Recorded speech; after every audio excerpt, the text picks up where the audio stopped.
jirtu daawwattoota koo nagaa keessanii fayyumaa ani nagaa kootii galata waaqaa ta'u kam jirtu jajjabaattu. Egaa har'a namoonni muraasni gaaffii keessaan na gaafattanii jirtu. Obboleetti waa'ee biyya keessaa waan of na haasa'ii waa'ee biyyarraa waan ta'e nutti himinaan jettanii jirtanii. Egaa namoonni biyya keessa jirtan akka gaaffii kana hin gaafanne nan hubadha. Namoota biyya hambaa keessa jirtan natti fakkaattu.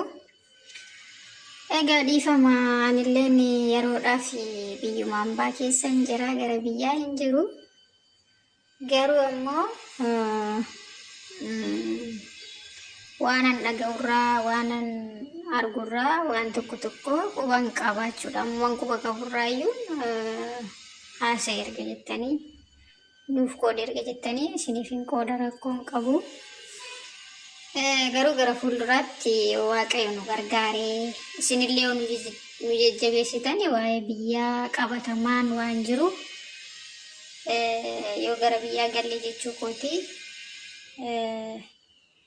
biyyichuma keessa deemnee qabatamaan yaada bal'aadhaan kan walii wajjin ilaallu ni ta'an kun gara fuulduraatti itti fufaa yoo Waaqayyo jedhee har'aaf garuu waan manna ga'urraa jechuudha. Waan manna ga'urraa waan an argurraa isinittan himaa jechuudha. Egaa biyya hundi keessan akkuma quba qabdanii biyyi amma sa'aatii amma kanatti illeen baay'ee quban qabu. Garuu akka waliigalaatti yeroo dhiyoodhaa asitti biyyi akka duraatii miti, akka rakkoon nageenyaa jiru hundi keessaniyyuu beektu. Walumaa galatti akka durii sana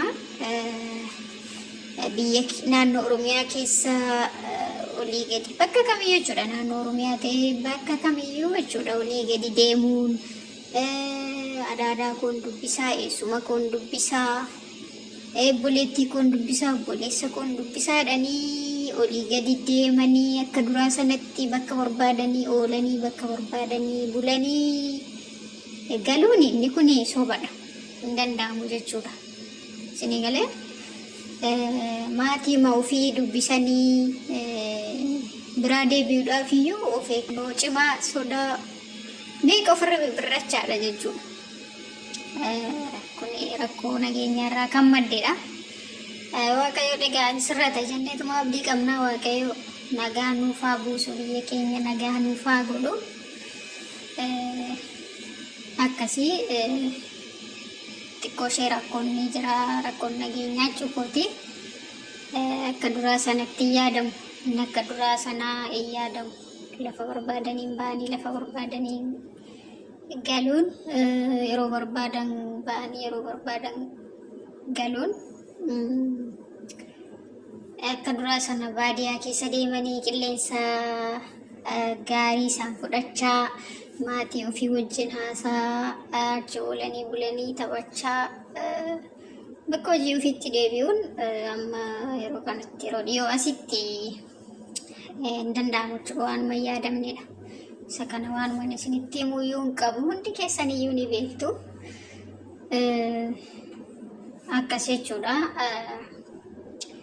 Kana yeroon isiniin jedhu dhaqee ijaan hin argine ani ammaaf biyya hambaa keessa hin jira.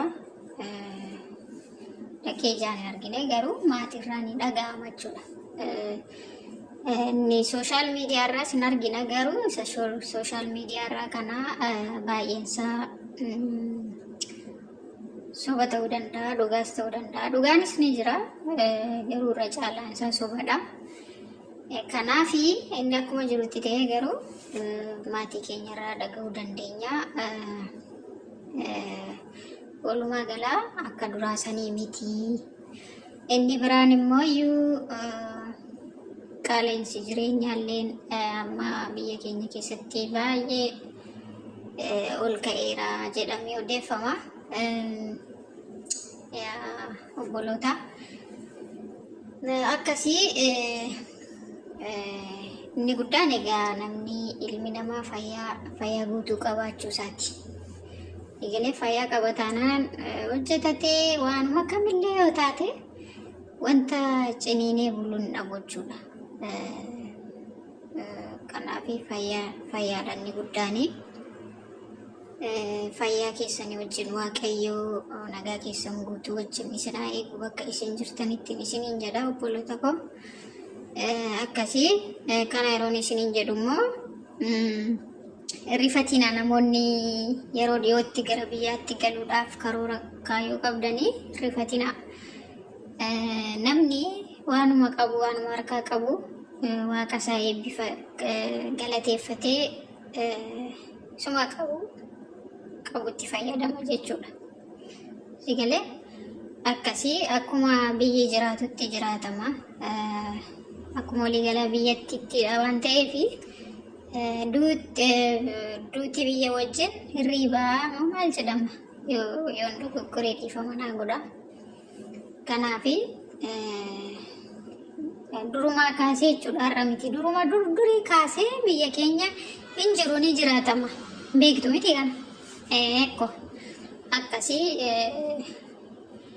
akkasii gaa warri biyya ambaa keessa jirtan ammoo waan hojjettan harka keessanitti qabadhaa seef godhaa. Maallaqa keessan harka keessanitti seeraan qabadhaatii galaatii waan ta'e godhadhaa jiraachuun dandanii. Inni gaa ormaa keessa nama jiraachisee biyya ofii keessatti immoo nama jiraachisuu nama dhabamsiisu. Inni guddaan nan jiraadha jedhanii ofitti amananii galuudha. Waan ol kaayachuudha, seef godhachuudha. Kanaan isiniin jedha. Hin sodaatinaa. Isin sodaachisuuf osoo hin taane waanuma isin na gaafattaniif anan haasa'e jechuudha. Waanuman odeeffannoodhuma nuuf harkaa qabuun isinitti haasa'e jechuukooti. Okay? Akkasii wanti nama sodaachisu hin jiru. Inuma jiraatama. Namni tokko fayyaa qaba taanaan bakka hin hojjeta.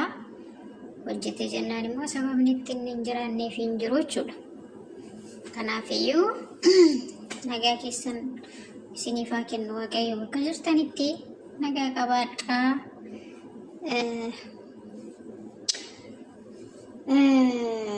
Warri mana kanaaf haaraa taatanii as goraa maatii nu ta'a. Warri mana wajjin jirtan nu jajjabeessitan galatoomaa ulfaadhaa isiniin jenna.